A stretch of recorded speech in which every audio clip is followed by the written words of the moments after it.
saya Putri Anastasia Adisti, NPM 19010111001. Saya dari jurusan Pendidikan Agama Islam.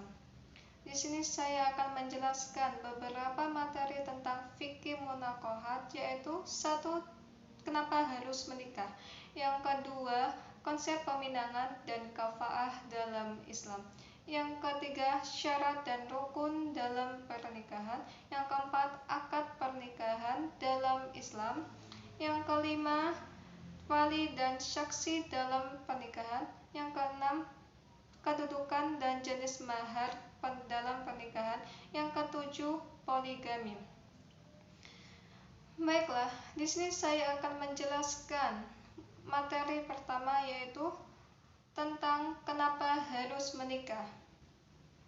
Nikah merupakan sunatullah pada hamba-hambanya dan merupakan sunnah Nabi Muhammad SAW.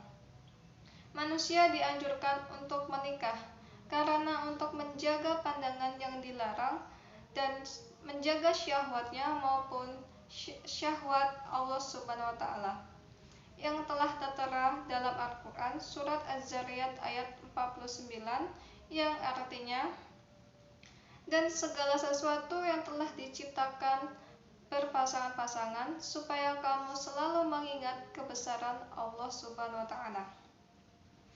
Dalam pernikahan memiliki tarif pernikahan.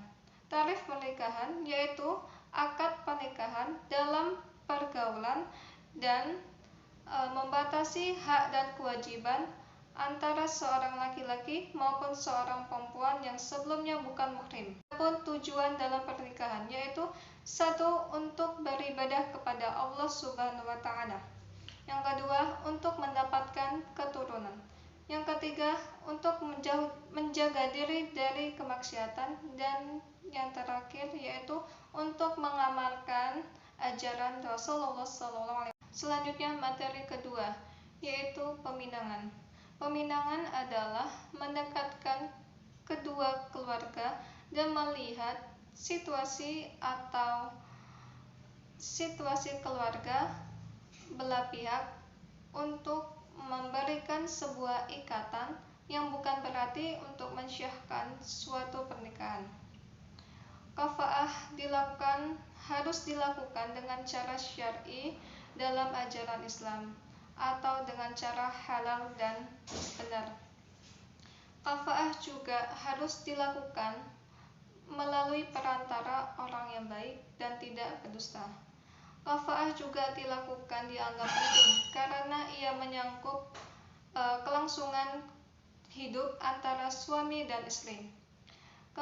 Kafaah juga berperan sebagai membentuk keluarga yang sakinah dalam ajaran Islam. Selanjutnya, materi ketiga yaitu tentang syarat dan rukun pernikahan. Bagaimana sih rukun dan syarat pernikahan?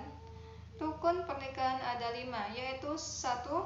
Ada suami, yang kedua istri, yang ketiga ada wali nikah, yang keempat ada 2 orang saksi, dan yang kelima ijab dan qabul. Dalam rukun tersebut masing-masing melalui syarat-syarat tersendiri, yaitu 1. Syarat suami. Calon suami harus dipenuhi, yaitu tidak dalam ihram, baik haji maupun umroh maupun kedua belah pihak.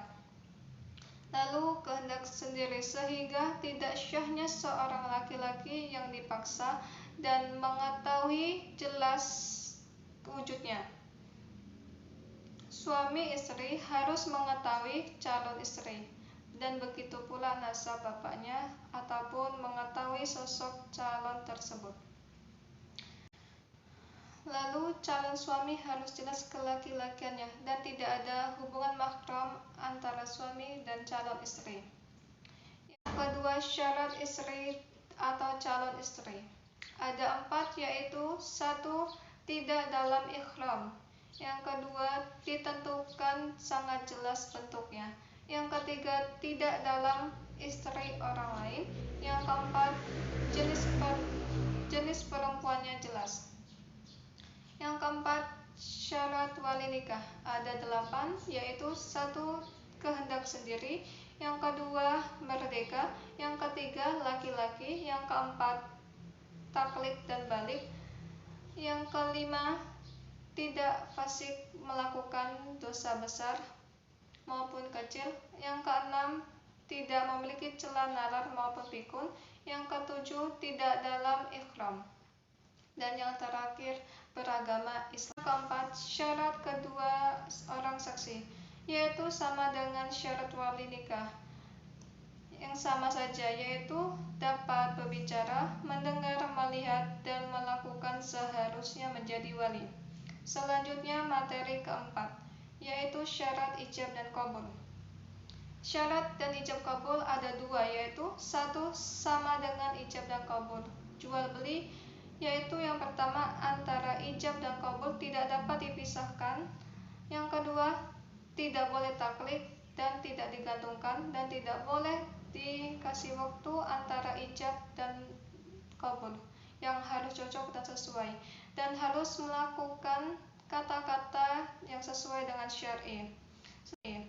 Selanjutnya materi kelima, syarat wali nikah, yaitu harus balik, yang kedua laki-laki, yang ketiga merdeka, yang keempat sama agamanya, yang kelima tidak diperbolehkan atau memperbolehkan wali beda agama.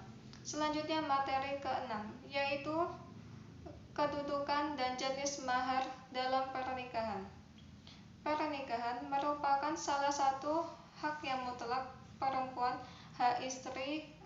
Akibatnya terjadinya perkawinan antara mahar yang diberikan antara calon suami sebagai ungkapan dan keinginan seorang pria yang meminang seorang perempuan, yang merupakan salah satu tanda kasih sayang seorang calon suami pada calon istrinya. Selanjutnya materi terakhir, yaitu tentang poligami. Poligami itu apa sih? Poligami adalah perkawinan antara seorang suami yang lebih dari seorang istri yang dalam waktu bersamaan. Dalam perspektif Islam, memaksirkan hanya 4 orang istri saja. Sekian, hanya itu saja materi yang saya sampaikan. Apabila ada kesalahan dalam penjelasan saya mohon maaf. Saya akhiri, wabillahi taufiq wal hidayah. Wassalamualaikum warahmatullahi wabarakatuh.